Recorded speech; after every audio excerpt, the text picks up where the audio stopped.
नमस्कार मैत्रिणींनो, आज आपण बनवूया ओल्या तुरीच्या दाण्यांचे कढी गोळे। त्यासाठी मी हे तुरीचे दाणे स्वच्छ धुवून घेतले आणि आता हे भाजून घेणार आहे। मी टाकलेले आहेत कढई, आता हे मी भाजून घेणार आहे। यामध्ये हिरव्या मिरच्या टाकणार आहे आणि 4-5 लसूण कळ्या टाकणार आहे। तेल टाकणार आहे। हे आपले झाले आहेत। आता हे दाणे भाजून आता मी गॅस बंद करते आणि थोड्या वेळ या दाण्यांना थंड होऊ देते। हे दाणे आता थंड झालेले आहे। आता मी यामध्ये थोडं जिरं टाकते आणि थोडी कोथिंबीर टाकते। आता हे आपण मिक्सरमध्ये बारीक करून घेऊया। याला जास्त बारीक नाही करायचं आहे, थोडंसं ओबडधोबडच करायचं आहे। हे बघा, मी आता हे असं ओबडधोबड जास्त बारीक नाही काढलेलं आहे, थोडंसं जाडसरच काढलेलं आहे।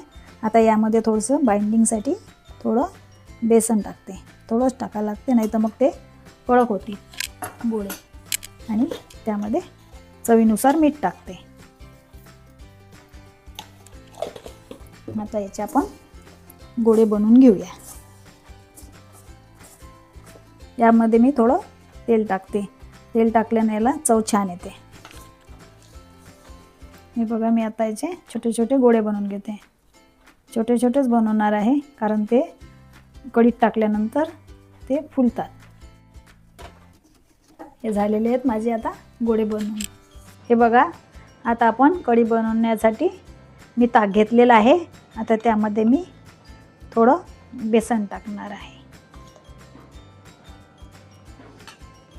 थोडी हळद टाकणार आहे आणि ते आता आपण असं रवीने ते बेसन आणि ताक एकत्र करून घेऊया। आता आपण कढी करणार आहे। मी गॅसवर गंज ठेवलेला आहे, गॅस पण पेटवलेला आहे। त्यामध्ये मी तेल टाकणार आहे। आता तेल तापलेलं आहे, त्यामध्ये मी आता जिरे टाकते।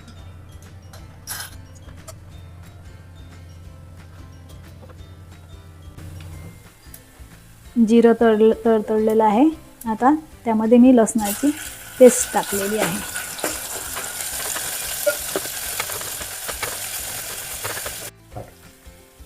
आता त्यामध्ये मी मिरची पावडर टाकणार आहे। मी हिरवी मिरचीची नाही करणार आहे कढी, त्यामुळे मी मिरची पावडर टाकलेला आहे। आणि आपण कढीपत्ता पण टाकू शकता, माझ्याकडे नाही आहे त्यामुळे मी कढीपत्ता टाकलेला नाही आहे। त्यामध्ये मी ताक टाकणार आहे।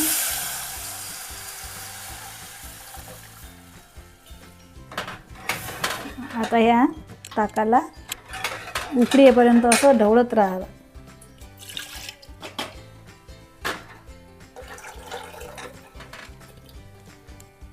या ताकाला असं उकळी येईपर्यंत असंच ढवळत राहा। चवीनुसार मी मीठ टाकणार आहे।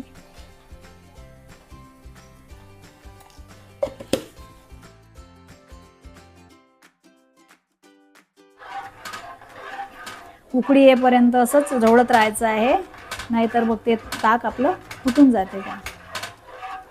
हे बघा, आता या कढीला खळखळून उकळी आलेली आहे। आता मी यामध्ये आपण केलेले गोळे सोडणार आहे। हे आपण उकळी आल्याशिवाय नाही सोडायचे, चांगली आलेली आहे खळखळून उकळी तेव्हा सोडायचे। हे असे उकळीमध्ये सोडायचे।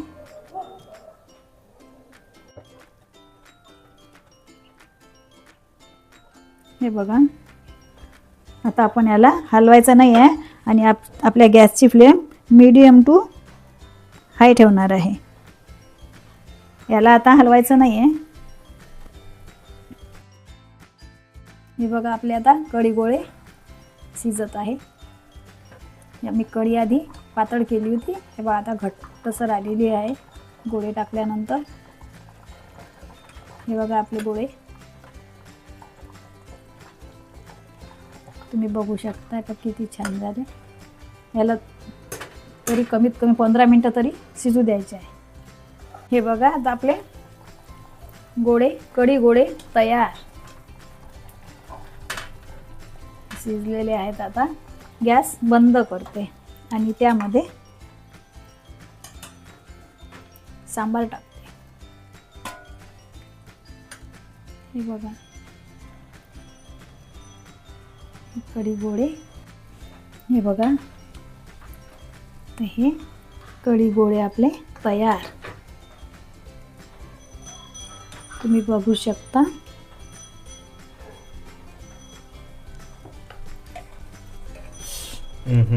मस्त.